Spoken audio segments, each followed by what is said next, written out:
क्या वाकई में हमारे देश के भविष्य खतरे में है, जैसे कि अरावली में हो रहा है? हमारे एनवायरनमेंट खतरे में है। वर्ल्ड का सबसे पुराना अरावली रेंज भारत देश में है, जिसको काटने की बात चल रही है। आइए समझते हैं मेरे यूट्यूब चैनल पे कैसे हमारे देश को अरावली सुरक्षा प्रदान करती है। This is my YouTube channel Educo FM में आप सबका स्वागत है। वाकई में आपको लगता है सुप्रीम कोर्ट ने जो जजमेंट दिया है वो निर्धारित तरीके से दिया है, सोच समझ कर दिया है? आप लोगों की क्या राय है? इस राय को कमेंट सेक्शन में ज़रूर बताइए। उसके पहले मैं बताना चाहती हूँ आपको कि अरावली हमारे देश इंडिया की लांग्स के नाम पर जानी जाती है। अरावली रेंज राजस्थान, गुजरात, हरियाणा और दिल्ली के कुछ इलाकों तक फैला हुआ है। अरावली पर्वत श्रेणी दुनिया की सबसे पुरानी माउंटेन रेंजेस में से एक है। ये हिमालय से भी पुरानी है। ये पहाड़ तब बने जब इंडियन प्लेट डेवलप हो रही थी। समय के साथ इरोजन हुआ, इसलिए आज उतना ऊंचा नहीं दिखता है। इसका लेंथ 800 किलोमीटर है and highest peak mount Abu जो राजस्थान पे है। चलिए समझते हैं अरावली रेंज की रियल इम्पोर्टेंस।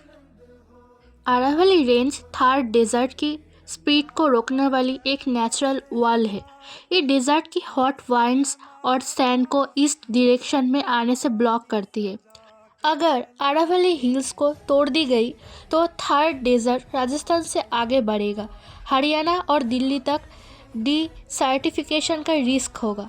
अरावली पर्वत श्रेणी थार मरुस्थल से हमें सेफ्टी प्रदान करती है।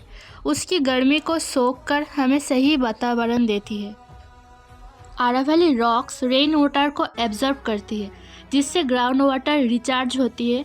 वेल्स, लेक्स और रिवर्स सर्वाइव करती है। अरावली क्लाइमेट एंड टेम्परेचर को कंट्रोल करती है। अरावली गर्मी, लू और डास्ट स्टॉर्म्स को रोकता है। अगर अरावली कमज़ोर हुई तो नॉर्थ इंडिया में हीट वेव्स और भी ज़्यादा होगी।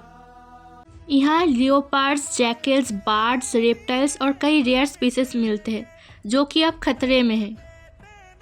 अरावली हीट वेव्स को स्लो करती है, डास्ट स्टॉर्म्स और लू को ब्लॉक करती है, टेम्परेचर को रेगुलेट करती है।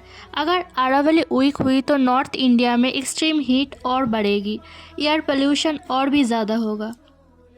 इसलिए अरावली को natural air conditioner of north India भी कहा जाता है। अरावली फॉरेस्ट कार्बन डाइऑक्साइड को एब्जॉर्ब करती है, ऑक्सीजन सप्लाई इम्प्रूव करते हैं। अरावली को काटना मतलब ये सिर्फ पहाड़ों का इशू नहीं है, ये करोड़ों लोगों की ज़िंदगी से जुड़ा हुआ इशू है। बचे हुए अरावली रेंज को काटने से लोग और भी परेशान और नुकसान होंगे। एनवायरमेंटल डैमेज होगी, ग्राउंड वाटर लेवल गिर जाएगी, ह्यूमन पे भी इम्पैक्ट करेगी, water crisis, health issues, rising temperatures होगी। राजस्थान में ज़्यादा डेजर्ट बढ़ेगी, हरियाणा में वाटर शॉर्टेज होगी, दिल्ली में और भी ज़्यादा पोल्यूशन और हीट होगी। रिसेंट न्यूज़ के मुताबिक 100 मीटर से कम ऊंचाई पहाड़ों को फॉरेस्ट और माउंटेन कैटेगरी से बाहर करने की बात हो रही है। इसका मतलब माइनिंग को बढ़ाना, कंस्ट्रक्शंस की प्रोजेक्ट पर काम करना।